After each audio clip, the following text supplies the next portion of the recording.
கர்த்தராகிய இயேசு கிறிஸ்துவின் இனிய நாமத்துல இந்த காலை வேளையிலும் இந்த வீடியோ மூலமாய் உங்களோடு கூட தொடர்புகள்ல தேவன் கொடுத்த வாய்ப்புக்காய் உள்ளத்தின் ஆழத்திலிருந்து நான் நன்றி செலுத்துகிறேன். இன்று நாம் தியானிக்க இருக்கிற வசனம் சங்கீதம் 145 சங்கீதம் 19 வசனத்தை வாசிக்கும் போது வசனம் இப்படியாய் சொல்கிறது, அவர் தமக்கு பயந்தவர்களின் விருப்பத்தின்படி செய்து அவர்கள் கூப்பிடுதலை கேட்டு அவர்களை ரட்சிக்கிறவராய் இருக்கிறார். ஆமென்.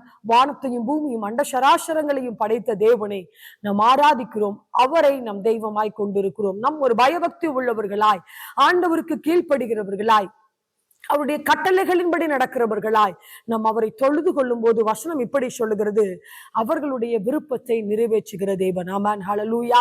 இந்த நாளில் ஆண்டவர் நமக்கு கற்றுக் கொடுக்கிற காரியம் என்ன என்று சொல்லி பார்க்கும்போது, ஆண்டவருக்கு பயப்படுகிற பயம் நம் இருதயத்தில் இருக்க வேண்டும். நான் ஆண்டவருடைய பிள்ளையா இருக்கிறேன், உலகத்திற்கும் எனக்கும் சம்பந்தம் இல்லை, நான் ஒரு தனிப்பட்ட வாழ்க்கை வாழ வேண்டும், தேவன் எனக்கு முன்பதாக கொடுத்திருக்கிற அந்த வாழ்க்கைக்கு, அந்த பரம அழைப்புக்கு பங்குள்ளவர்களாய் நான் பயபக்தியோடு கூட வாழ வேண்டும் என்று சொல்லி இருக்கும்போது ஆண்டவர் இந்த நாளில் உங்களை பார்த்து சொல்லுகிறார், உங்களுடைய விருப்பத்தை நிறைவேற்றுவேன் என்று சொல்லுகிறார். என்னென்ன விருப்பங்களுக்காக, என்னென்ன ஆசீர்வாதங்களுக்காக, என்னென்ன நன்மைகளுக்காக தேவனுடைய சமூகத்துல காத்திருக்கிறவர்களாய் இருக்கிறீங்களோ, இந்த நாளில ஒரு தீர்மானத்தை நீங்களும் நானும் எடுத்துக்கொள்வோம். இன்னும் அதிகமாய் உண்மை நேசிக்கிறேன் ஆண்டவரே, இன்னும் பயபக்தியோடு கூட உங்களுடைய சமூகத்துல வருகிற, நமக்கு பயப்படுகிற பயத்தை இருதயத்தில் வைங்க.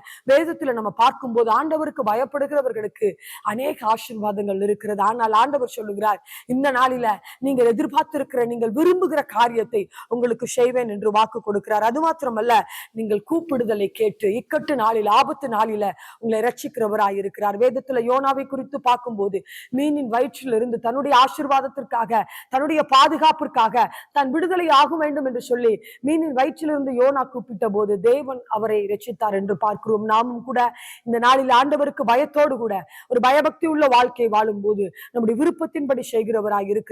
நீங்கள் ஆண்டவருடைய சமூகத்துல கூப்பிடும் போது உங்களை ரட்சிக்கிறவராய் இருக்கிறார். நிச்சயமாய் இப்படிப்பட்ட நன்மைகளை உங்களுக்கும் எனக்கும் செய்வாராக. ஒரு விஷயாய் கண்களை மூடி ஜெபிக்கலாமா? ஆண்டவரே, உம்மை துதிக்கிறோம், நன்றி செலுத்துகிறோம். இந்த நாளில ஆண்டவரே, நாங்கள் உமக்கு பயப்பட வேண்டும் என்கிற ஒரு வசனத்தின் மூலமா எங்களோடு கூட இடைப்பட்டபடியால் உம்மை துதிக்கிறோம். அப்பா, நீங்க எங்க விருப்பத்தின்படி நீங்க அப்படி செய்வீங்கன்னு நாங்க விசுவாசிக்கிறோம். அது மாத்திரமல்ல ஆண்டவரே, யார் யார் ஒரு குறிப்பிட்ட நன்மைகளுக்காக, ஆசீர்வாதங்களுக்காக, ரட்சிப்புக்காக உடைய சமூகத்துல காத்து பயபக்தியோடு உடைய சமூகத்துல வருகிற ஒவ்வொருவரையும் நீங்க ரட்சிப்பீராக நாங்க ஜெபிக்கிறோம். அப்பா, நீங்க அப்படி செய்து அவர்களை ஆசீர்வதிங்க என்று சொல்லி உடைய சமூகத்துல கேட்கிறோம். நீங்க அப்படி செய்வீராக. இயேசுவின் நாமத்துல நாங்கள் ஜெபிக்கிறோம் எங்கள் நல்ல பிதாவே. ஆமென். ஹல்லேலூயா.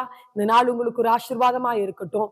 மீண்டும் ஞாபகப்படுத்துகிறேன், இன்று மாலை நடைபெற இருக்கிற TLC ஆலய வளாகத்துல நடைபெற இருக்கிற பேரின்ப பெருவிழாவில் நீங்கள் கலந்து கொண்டு ஆசீர்வாதங்களை பெற்றுக் கொள்ளுங்கள். நிச்சயமாய் தேவன் பெரிய காரியங்களை செய்வாராக. ஆமென்.